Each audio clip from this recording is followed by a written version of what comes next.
Regarde-toi dans le miroir. Oui, droit dans les yeux. Tu vois ce petit pli de peau dans le coin intérieur de l'œil ? Eh bien, autrefois, c'était une sorte de troisième paupière, ou membrane nictitante. On peut l'observer de nos jours chez les serpents ou les lézards par exemple. Celle-ci avait a priori la même fonction que les deux autres, mais on ne sait pas vraiment si elle a atteint un stade de développement complet chez l'être humain. La membrane qui la composait n'était pas aussi épaisse que celle de nos paupières actuelles, et elle pouvait humidifier l'œil sans obstruer la vue. Tout ce qu'il nous reste d'elle aujourd'hui est donc ce minuscule pli au coin de l'œil, et il est fort probable qu'à l'avenir, il disparaisse tout à fait. Et peut-être qu'à cette occasion, nous cesserons de nous réveiller avec cette petite croûte pas très esthétique qui se forme à cet endroit pendant la nuit. Tant que tu es toujours devant ton miroir, regarde plus bas. Encore plus bas. Tout en bas en fait. Oui, ce sont tes orteils. Dis-leur bonjour et au revoir. En effet, les scientifiques pensent que, dans un avenir relativement lointain, nous nous débarrasserons complètement de nos orteils. Nos ancêtres, les anciens primates, avaient besoin des orteils pour grimper aux arbres plus efficacement. Ils utilisaient à la fois leurs mains et leurs pieds pour saisir les branches des arbres. Cela est bien visible aujourd'hui chez la plupart des singes. Ils ont des orteils plus longs et plus flexibles, ainsi que des pieds plus effilés qui leur permettent de s'accrocher aux branches. La mobilité de leurs pieds leur permet aussi d'attraper des objets au sol si nécessaire. Pour la plupart d'entre nous, ramasser un stylo tombé par terre avec nos orteils reste une tâche assez complexe, à l'inverse de nos cousins primates. Les humains ont évolué sur un chemin différent. Nous avons commencé à marcher debout et à descendre des arbres, ce qui a rendu nos pieds rigides et nos orteils plus courts au fil du temps. Aujourd'hui, nous utilisons toujours nos orteils pour nous équilibrer en déplaçant notre poids depuis les talons jusqu'à la pointe des pieds, mais notre point d'équilibre est désormais beaucoup plus centré. Comment appelle-t-on une personne qui peut écrire aussi bien de la main gauche que de la main droite ? Peux-tu atteindre l'intérieur de ton nez avec ta langue ? Et pourquoi ferais-tu cela ? Découvre si tu as un vrai super pouvoir. Environ un tiers des gens peuvent lever un sourcil, le gauche ou le droit. C'est un excellent moyen d'envoyer un signal à quelqu'un tout en racontant une blague. Mais la capacité à lever les deux sourcils séparément est beaucoup plus rare. Si tu ne fais pas partie de ces personnes, c'est parce que tu ne peux pas contrôler et bouger les muscles correspondants. Mais cette compétence peut être développée. Mets-toi devant un miroir, tiens un sourcil avec ta main et lève l'autre de haut en bas. Puis fais la même chose avec l'autre sourcil. Cela t'entraînera à les bouger séparément. Peux-tu t'asseoir sur le sol et te relever sans l'aide de tes mains ou de tes genoux ? Ce simple défi s'appelle le test de redressement assis. Bien que les scientifiques débattent pour savoir si ce test est fiable, afin d'affirmer quoi que ce soit sur ta santé, tu peux quand même l'utiliser pour vérifier si tes muscles et ton cœur sont assez forts. Si tu es incapable de te lever du sol sans le soutien de tes mains ou de tes genoux, il est peut-être temps de retourner à la salle de sport. Tends ta main et plaque une bague sur le creux de ton coude, puis fais pivoter ta paume. Si la bague n'est pas tombée, tu es une personne rare. Certains disent que seulement 2% des gens peuvent le faire, même si ce chiffre est discutable. Si tu arrives à lécher ton coude ou à toucher ton avant-bras avec ton pouce, félicitations, tu fais partie d'une minorité. Mais certaines personnes font passer la souplesse au niveau supérieur. Cette condition s'appelle l'hypermobilité. Elle permet à de rares individus de tordre leur corps dans des positions bizarres, tel un serpent, mettre sa tête entre les pieds, faire un pont arrière et toutes sortes de grands écarts. Mais dans certains cas, l'hypermobilité peut aussi augmenter la sensibilité car ces personnes ont une médullaire plus grande. Cette zone du cerveau est responsable du traitement des émotions. 90% des gens sont droitiers et seulement 10% sont gauchers, logique. Mais il y a aussi un très petit pourcentage de personnes qui peuvent utiliser les deux mains aussi bien l'une que l'autre, y compris pour écrire, dessiner et effectuer n'importe quelle tâche. Les personnes naturellement ambidextres ne représentent qu'1% de toute la population, soit environ 70 millions de personnes. Tu ne peux pas te rappeler un souvenir dans son contexte. Lorsque tu essayes de te souvenir d'un détail comme la couleur du t-shirt que portait ton ami l'autre jour, tu te souviens aussi d'autres détails. Par exemple, l'endroit où tu l'as vu et les choses dont vous avez parlé. L'hippocampe est la partie de ton cerveau qui stocke les souvenirs. Il a l'habitude de les regrouper, y compris de multiples petits détails. Les papilles gustatives durent en moyenne 10 jours. Ce sont des grappes de cellules sensorielles dans ta langue. Les papilles les plus proches de la surface sont plus éphémères. C'est la raison pour laquelle tu n'as pas besoin d'attendre trop longtemps pour pouvoir goûter à nouveau après t'être brûlé la langue. Une théorie affirme que le déjà-vu est une sorte de décalage dans le traitement du cerveau. Les scientifiques pensent que cela peut se produire lorsque ton cerveau transfère des informations d'un côté à l'autre et qu'il y a un retard d'une fraction de seconde dans ce processus. Cela signifie que ton cerveau reçoit 2 fois la même information et la traite comme un événement qui s'est déjà produit. Seulement 30% des gens peuvent dilater leurs narines et un tiers peut plier son pouce en arrière. Certaines personnes peuvent produire un bruit de rugissement dans leur tête. Il leur suffit de tendre les oreilles ou les mâchoires. Il y a un petit muscle dans l'oreille qui amortit les sons forts comme lorsque tu mâches. Mais certaines personnes peuvent fléchir ce muscle et cela crée un grondement audible. Le bout de tes doigts est sensible, mais des centaines de fois moins que tes lèvres. Nous, c'est-à-dire les êtres humains, évoluons depuis 6 millions d'années, mais nous ne sommes toujours pas parfaits. Il s'avère que nos corps ont un tas de défauts de conception. Tout d'abord, les yeux humains ont de minuscules angles morts. Ces points sont à peu près de la taille d'une tête d'épingle et sont situés à l'endroit où le nerf optique traverse la surface de la rétine à l'arrière de l'œil. Tes nerfs optiques relient tes yeux à ton cerveau. Ils transportent des images que ton cerveau doit traiter. C'est ainsi que tu peux voir. Mais à l'endroit où ces nerfs quittent ton œil, il manque des éléments appelés photorécepteurs. Ces récepteurs détectent la lumière et sont la raison pour laquelle tu peux voir. Sans eux, tes yeux ne seraient pas en mesure d'envoyer des signaux à ton cerveau pour décrire ce que tu regardes. Mais comme il n'y a pas de photorécepteur à cet endroit précis, tu as un petit angle mort dans chacun de tes yeux. Si les humains étaient parfaitement conçus, sans ce défaut, ils auraient des yeux comme ceux des pieuvres. Cela peut sembler bizarre, mais les yeux de ces créatures sont étrangement similaires à ceux des humains. Seulement, leurs nerfs optiques passent derrière la rétine. Cela signifie que les nerfs n'ont pas besoin de quitter l'œil à un moment donné. Ils n'ont donc pas de vide qui provoque l'angle mort des yeux humains. Quoi d'autre ? Environ 65 millions d'Américains se plaignent d'avoir des problèmes de dos, et c'est à cause de l'évolution.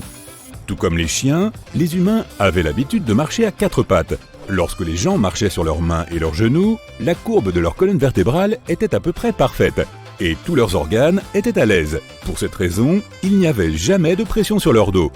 Nous avons évolué pour commencer à marcher sur 2 jambes afin d'économiser de l'énergie. La recherche de nourriture prenait de plus en plus de temps, mais en marchant sur 2 jambes, les humains ont économisé 25% d'énergie. Mais cela s'est accompagné de douleurs au dos, parce que de cette façon, la colonne vertébrale était obligée de supporter tout le poids et de faire de la place pour d'autres organes. Si ta colonne vertébrale était parfaitement droite, tu ne serais pas capable de marcher sur 2 jambes. Elle a donc évolué pour devenir incurvée, mais cela met une grande pression sur le bas de ton dos. Donc, pour te débarrasser de tes problèmes de dos, tu devrais recommencer à marcher à 4 pattes. Si tu n'as pas envie d'éternuer, presse l'arête de ton nez avec tes doigts. En faisant ceci, ton cerveau reçoit un signal d'alarme. Très rapidement, il stoppera tous les autres processus, y compris le réflexe d'éternuer. La plus longue crise d'éternuement a été enregistrée en 1981. Atchoum ! Pardon. Elle a duré 976 jours. C'était une femme du Royaume-Uni qui a éternué plus d'1 million de fois. La partie de ton cerveau qui est responsable de la vue se trouve derrière ta tête. Il est intéressant de noter que le côté droit de ton cerveau contrôle la vue du côté gauche et vice-versa. Si tu te trouves dans un endroit bruyant comme une boîte de nuit ou dans un concert, bouge-toi les oreilles pour mieux entendre tes amis.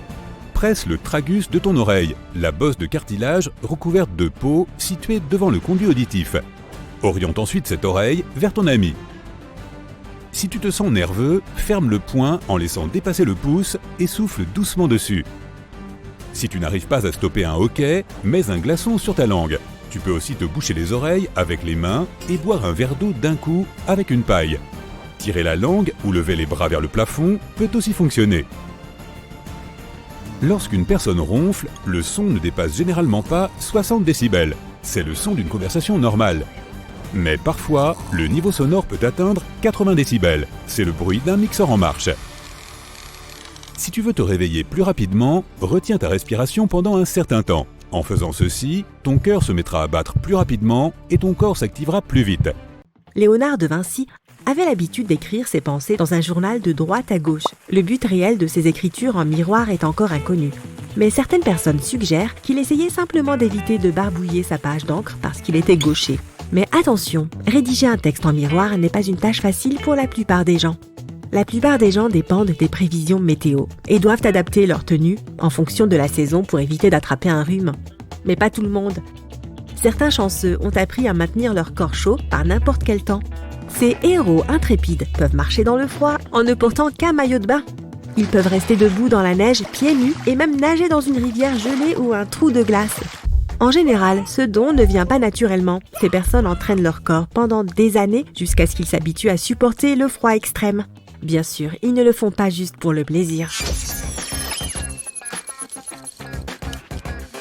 Les avantages de cette pratique pour la santé comprennent une meilleure circulation sanguine, une concentration accrue et un sentiment général de bien-être.